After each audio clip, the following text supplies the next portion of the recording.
Assalamualaikum warahmatullahi wabarakatuh. Salam sejahtera untuk kita semua.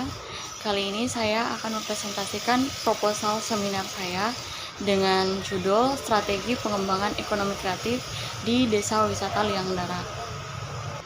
Sebelum memulai presentasinya, saya akan memperkenalkan diri terlebih dahulu. Perkenalkan, nama saya Maria Oktaviani Felni Pandu, NIM 517-100743, kelas pariwisata B, jurusan pariwisata. Baiklah, langsung saja saya akan memulai presentasi saya. Saya akan memulai dari latar belakang. Jadi latar belakang masalah ini, alasan kenapa penelitian ini dilakukan. Jadi ada beberapa alasan penting kenapa penelitian ini harus dilaksanakan. Jadi ada yang terbagi dalam dua bentuk, yaitu khusus dan umum. Jadi secara umum, yaitu di era globalisasi ini, perkembangan industri pariwisata semakin berkembang dengan pesat. Jadi dari tahun ke tahun kita bisa lihat bahwa industri yang mendukung di bidang pariwisata ini semakin berkembang dengan pesat dan jumlahnya semakin beraneka ragam. Terus yang kedua, di Indonesia sendiri memiliki keanekaragaman alam, budaya, agama, suku, dan ras, sehingga dapat memunculkan berbagai jenis daya tarik wisata. Yang ketiga, dari daya tarik tersebut, dari keberagaman tersebut, itu dikonsepkan lagi ke dalam bentuk ekonomi kreatif. Ekonomi kreatif itu yaitu di mana segala sesuatu bisnis yang didasarkan dari kreativitas manusia.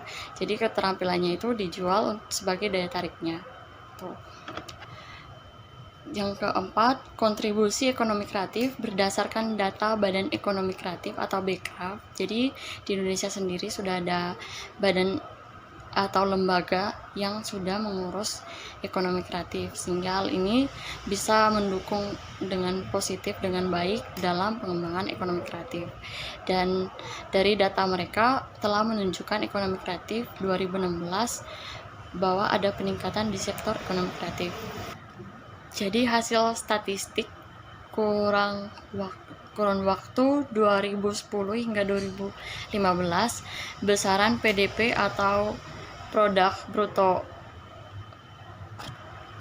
Indonesia yaitu sekitar 525,96 triliun hingga pada tahun 2010 menjadi 852,24 triliun, dan pada tahun 2015 meningkat rata-rata 10,14% per tahun. Lalu ekonomi kreatif sendiri itu dia menimbulkan adanya peluang atau kesempatan kerja. Jadi untuk sektor tenaga kerja ekonomi kreatif telah dari 2010 hingga 2015 mengalami pertumbuhan sebesar 2,15%, di mana jumlah tenaga kerja ekonomi kreatif pada tahun 2015 sebanyak 15,9 juta orang. Jadi dari data di atas telah menunjukkan bahwa ekonomi kreatif telah mendukung perekonomian di Indonesia dan pariwisata pada khususnya. Lalu kita masuk pada bagian kenapa penelitian ini dilakukan pada poin secara umum, alasan secara khusus. Jadi di Desa Wisata Liang Dara ini merupakan salah satu desa wisata yang terletak di Labuan Bajo. Kita tahu bahwa Labuan Bajo sudah menjadi destinasi super premium. Desa Wisata Liang Dara telah menjadi salah satu destinasi yang dimana terletak di Labuan Bajo. Jadi Labuan Bajo itu merupakan destinasi super premium, sehingga hal ini sangat mendukung dalam pengembangan ekonomi kreatif di Desa Wisata Liang Dara. Kemudian ditemukan permasalahan bahwa produk yang mereka ciptakan itu masih sangat terbatas dan sistem promosinya masih berkurang. Tidak semua masyarakat lokal setempat ikut terlibat dalam menciptakan produk ekonomi kreatif, dan tidak adanya sinergi antara pemerintah dan masyarakat lokal. Jadi di sini kurang adanya support dari pemerintah. Dari alasan tersebut, sehingga saya akan melakukan penelitian agar ekonomi kreatif di Desa Wisata Liang Dara dapat berkembang dengan pesat atau mengalami peningkatan setelah penelitian ini dilakukan. Poin berikutnya yaitu fokus penelitian. Fokus penelitiannya itu dia mengacu pada kendala-kendala yang dihadapkan oleh masyarakat lokal dalam pengembangan ekonomi kreatif di Desa Wisata Liang Dara, sehingga nanti dapat menciptakan strategi yang relevan yang sesuai dengan kebutuhan untuk pengembangan ekonomi kreatif di Desa Wisata Liang Dara. Terus berikutnya yaitu rumusan masalah, yaitu bagaimana bentuk penerapan ekonomi kreatif di Desa Wisata Liang Dara. Yang kedua, bagaimana bentuk strategi pengembangan ekonomi kreatif yang relevan diterapkan di Desa Wisata Liang Dara.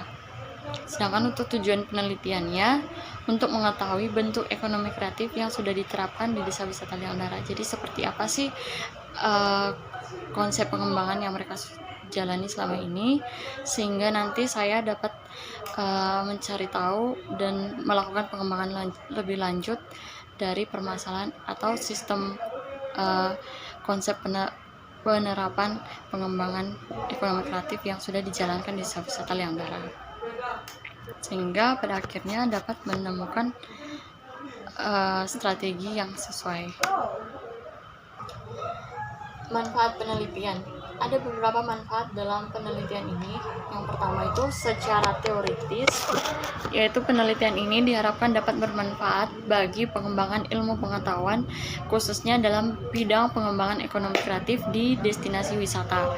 Yang kedua, secara akademisi, penelitian ini diharapkan dapat memberikan kontribusi dan menjadi acuan untuk penelitian selanjutnya, sehingga dapat menjadi acuan dalam penelitian yang akan diadakan oleh STP AMTA Yogyakarta atau lembaga lainnya. Yang ketiga, secara praktis, penelitian ini diharapkan dapat membantu pengelola Desa Wisata Liang Dara untuk mendapatkan strategi yang baru dalam pengembangan ekonomi kreatif di destinasi tersebut. Selanjutnya kita masuk pada landasan teori. Jadi landasan teori yang akan saya ambil, di mana teori tersebut itu dijadikan dasar sebagai fondasi kenapa penelitian ini dilakukan. Yang pertama, ekonomi kreatif. Jadi menurut John Hawkins, sebagaimana dikutip oleh Mulyono dalam bukunya, mendefinisikan industri atau ekonomi kreatif sebagai kegiatan ekonomi yang menjadikan kreativitas, budaya, warisan budaya, dan lingkungan sebagai tumpuan masa depan yang dapat mengakselerasi pengembangan ekonomi dan bisnis. Sedangkan menurut Richard Florida yang dikutip oleh Mulyono dalam bukunya Industri Kreatif, merupakan pemanfaatan cadangan sumber daya terbarukan yang jumlahnya tak terbatas, yaitu ide, talenta, dan kreativitas. SDM kreatif adalah orang-orang yang menemukan dan menciptakan ide-ide baru, konten baru, metode, dan teknologi baru. Yang berikutnya yaitu klasifikasi industri kreatif. Jadi jenis-jenis industri kreatif atau ekonomi kreatif menurut Departemen Perdagangan Republik Indonesia tahun 2008 ada 14 sektor, yang diantaranya itu yang terdapat di Desa Wisata Liang Dara ada 2, yaitu seni kerajinan dan seni pertunjukan. Selanjutnya itu bagaimana bentuk komersialisasi dalam bidang ekonomi kreatif. Komersialisasi adalah segala aktivitas yang berfungsi memberi pengetahuan kepada pembeli tentang produk dan jasa yang disediakan, dan juga bagaimana mempengaruhi konsumen dalam membelinya. Jadi kegiatan komersialisasi ini terdiri dari beberapa tahap. Yang pertama itu ada pemasaran, yaitu dalam pemasaran kegiatan komersialisasi yang dilakukan mencakup pencitraan, konsep merek atau branding, penentuan pasar sasaran atau targeting, dan menentukan posisi pasar atau market positioning. Yang kedua itu tahap penjualan. Dalam penjualan, kegiatan komersialisasi yang dilakukan mencakup penjualan langsung oleh desainer, kreator, agen, distributor, pemegang lisensi, pemegang paralaba, pabrikan, dan lain sebagainya. Strategi penjualan langsung akan tercipta relasi yang baik di mana memperlakukan konsumen sebagai mitra. Terus yang ketiga yaitu kegiatan komersialisasi yaitu promosi. saya lupa. Jadi yang ketiga itu promosi, yaitu kegiatan komersialisasi yang dapat dilakukan melalui promosi seperti expo, pameran, pertunjukan, penggunaan saluran media baru. Kekuatan industri kreatif terletak pada riset pengembangan untuk menghasilkan barang-barang dan jasa baru yang bersifat komersial. Selanjutnya itu yaitu pengembangan ekonomi kreatif. Pengembangan ekonomi kreatif ini penting untuk dipahami agar dapat mempercepat pembangunan wilayah.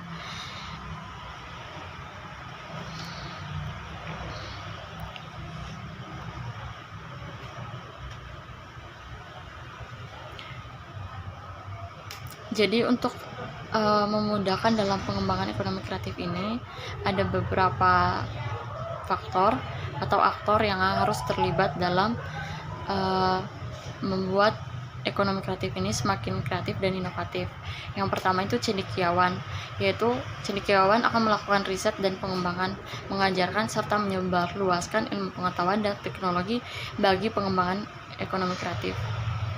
Yang kedua itu bisnis atau pengusaha, keterhubungan dalam rangka perubahan ekonomi serta transformasi kreativitas menjadi nilai ekonomi. Jadi di mana kreativitas itu dinilai sebagai bisnis ekonomi. Aktor bisnis merupakan pelaku usaha, investor, dan pencipta teknologi baru. Yang ketiga itu harus ada dukungan dari pemerintah atau government, yaitu di mana mereka akan mengatur mekanisme pembicaraan program insentif, pengendali iklim bisnis yang kondusif, pemberi arahan kreatif pada masyarakat untuk mendukung pengembangan industri kreatif. Selanjutnya itu strategi pengembangan. Jadi di sini saya akan menjelaskan mengenai pengertian strategi terlebih dahulu, yaitu menurut Rangkuti tahun 2009 halaman 3, strategi adalah alat untuk mencapai tujuan. Tujuan utamanya agar perusahaan dapat melihat secara objektif kondisi-kondisi internal dan eksternal, sehingga perusahaan dapat menginspirasi perusahaan lingkungan eksternal.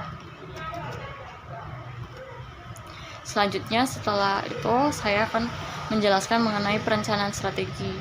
Jadi menurut Cijoptono tahun 2009 halaman 6-7, langkah-langkah dalam